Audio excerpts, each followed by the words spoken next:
আসসালামু আলাইকুম ওয়া রাহমাতুল্লাহি ওয়া বারাকাতুহু ওয়া মাগফিরাহ।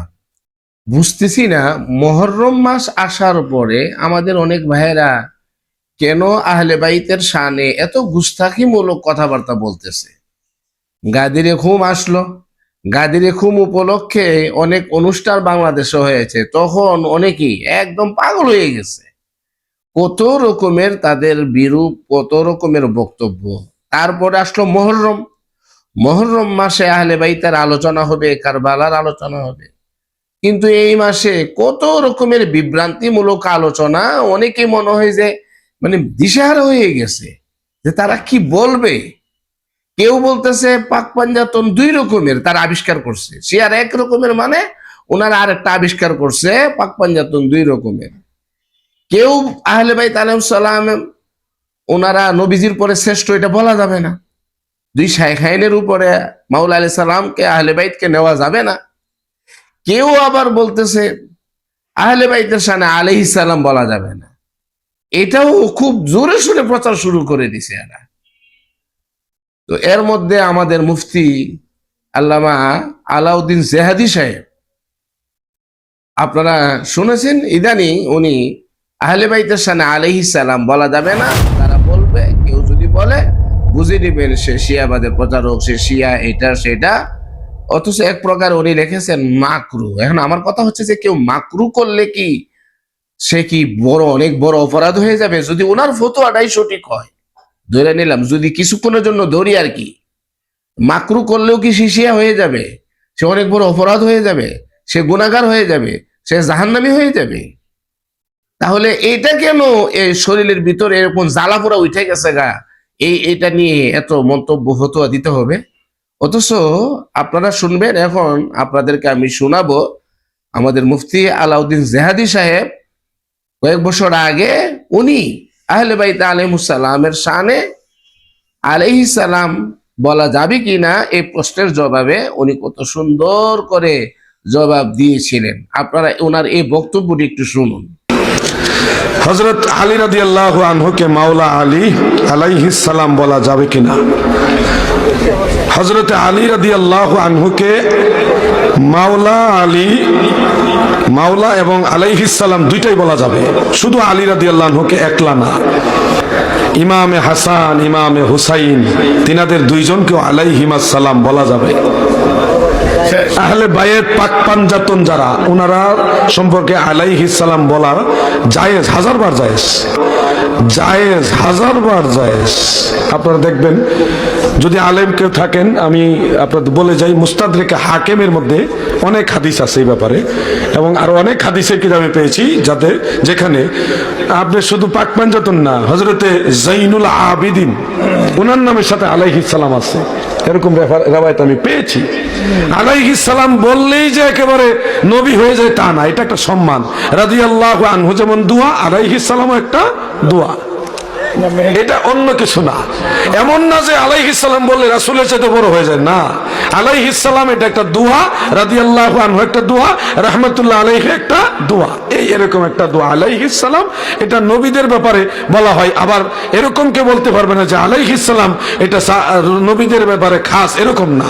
আহলে বাইতকে, নবীর বংশের এই আহলে বাইত যারা, নবীজির নিকটতম যারা বংশধর, ওনাদেরকে যারা যারা আহলুল হাদিস, আইম্মাই আহলে সুন্নাত, ওনারা আলাইহিস সালাম লিখেছেন। এই জন্য এটা ফরজ না, ওয়াজিব না, এটা হলো মুস্তাহাব। এটা কি আপনারা শুনলেন, মুফতি আলাউদ্দিন জেহাদি সাহেব মহান আহলে বাইত আলাইহিস সালামের শানে আলাইহিস সালাম বলা যাবে, 100 বার বলা যাবে।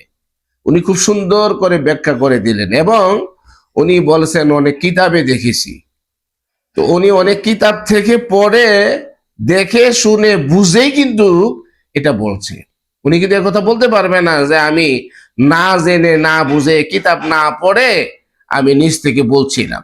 উনি কিতাব পড়ে দেখে শুনে, কারণ উনি যখন বলে খুব জোর দিয়ে বলে, খুব চিৎকার করে বলে, চ্যালেঞ্জ দিয়ে বলে। উনি কিন্তু বলতেছেন শুধু আহলে বাইতের শানে তা নয়, মাওলা আলী, মা ফাতেমা, ইমাম হাসান, ইমাম হুসাইন আলাইহিস সালাম, পাক পাঞ্জাতন আলাইহিস সালাম, ওর শুধু ওনাদের শানে নয়। উনি বলছেন যে ইমাম জৈনুল আবিদিন, এইভাবে অন্যদের শানেও বলা যাবে। আরো বলেছেন বিস্তারিত, আপনারা তো শুনলেন। এখন কেন আবার এর বিরুদ্ধে বলতে হবে? এইভাবে এক একজনের বিভিন্ন জনের ইউটার্ন, বিভিন্ন রকমের তাদের ইউটার্ন দেখলে খুব খারাপ লাগে, আশ্চর্য হয়ে যায়। আসলে কি ব্যাপারটা, কি এর কারণ কি? এবার আপনারা শুনেন, আপনাদেরকে শোনাতে চাই চট্টগ্রাম জামিয়া আহমদিয়া সুন্নিয়া আলিয়া কামিল মাদ্রাসার অধ্যক্ষ, বাইতুল ফালাহ জামে মসজিদের সম্মানিত খতিব, অসংখ্য আলেমের উস্তাদ, যিনি অমায়িক শরীফ ভদ্র ছিলেন, আল্লামা জালালউদ্দিন আল কাদরি রহমাতুল্লাহ আলাই, উনিও দেখুন ওনার বক্তব্যে আহলে বাইত আলাইহিস সালামের শানে আলাইহিস সালাম এইভাবে বলছেন। উনি কি শিয়া হয়ে গেছেন? আরজ করেছিলাম এখানে শহীদ বমানা মশহুদ বিন নবী অথবা মশহুদ বিল মালায়েকা, ইমাম আলী মাকাম ইমাম হুসাইন আলাইহিস সালামের শাহাদতের সময় আপনারা শুনলেন আল্লামা জালালউদ্দিন আল কাদরি রহমাতুল্লাহ আলাই মহান আহলে বাইত আলাইহিস সালামের শানে আলাইহিস সালাম বলছেন। তাহলে উনি কি শিয়া হয়ে গেল? শুধু তাই নয়, বুখারী, মুসলিম, তিরমিজি সহ অসংখ্য কিতাবের মধ্যে, শুধু বুখারী শরীফের মধ্যে, আপনারা ফেসবুকে এগুলো দেখতেছেন, অনেক বুখারী শরীফের অনেক পুরান নুসখার মধ্যে, বিভিন্ন পুরান কিতাবের মধ্যে, আর নতুন কিতাবের মধ্যে তো আছেই, অসংখ্য জায়গার মধ্যে, বুখারী শরীফের মধ্যে অসংখ্য জায়গার মধ্যে আমরা দেখাতে পারবো, তিরমিজি শরীফের মধ্যে মাওলা আলাইহিস সালামের নামের পরে, মা ফাতেমার নামের পরে, ইমাম হাসান ইমাম হুসাইন ওনাদের নামের পরে আলাইহিস সালাম আলাইহিমাস সালাম এভাবে লেখা। আপনার আমার কাছে যে তাফসিরে কাবির আছে, এটা প্রায় জায়গার মধ্যেই লেখা। এভাবে অসংখ্য কিতাবের মধ্যে, কওমি আলেমদের মধ্যেও, সাবেক মরহুম আমিরুল ইসলাম সাহেব, যিনি মুফাসসির রেডিও টিভিতে একসময় করতেন, ওনার সেই নুরুল কোরআন না কি যেন একটা তাফসির আছে, সেখানে অসংখ্য জায়গার মধ্যে এভাবে অনেক ওলামায়ে কেরামরা লিখেছেন। আমাদের চট্টগ্রামের যিনি উস্তাজুল ওলামা মুফতি এম এ ওয়াজেদ সাহেব, ওনার সৈয়দা বতুল ফাতেমা বিনতে রসুল কিতাবের মধ্যে আরবিতে এক জায়গার মধ্যে আলাইহিস সালাম লেখা। তাহলে ওনারা কি শিয়া হয়ে গেল? যাই হোক, আপনারা এটা বিবেচনায় নিবেন, চিন্তা করবেন আসলে এই বিষয়গুলো কি, কেন ওনারা এমন করছে আমি জানি না, আল্লাহ পাক ভালো জানে, আল্লাহ পাকই ভালো জানেন। আপনারা এই বিষয়টা একটু চিন্তা করবেন, শুধু আপনাদের কাছেই চিন্তা করার, বিশ্লেষণ করার সেই বিচারটা আপনাদের কাছেই দিয়ে রাখলাম। আল্লাহ পাক আমাদের সকলকে বুঝার, সত্যের পথে থাকার তৌফিক দান করুন। আসসালামু আলাইকুম ওয়া রাহমাতুল্লাহি ওয়া বারাকাতুহু।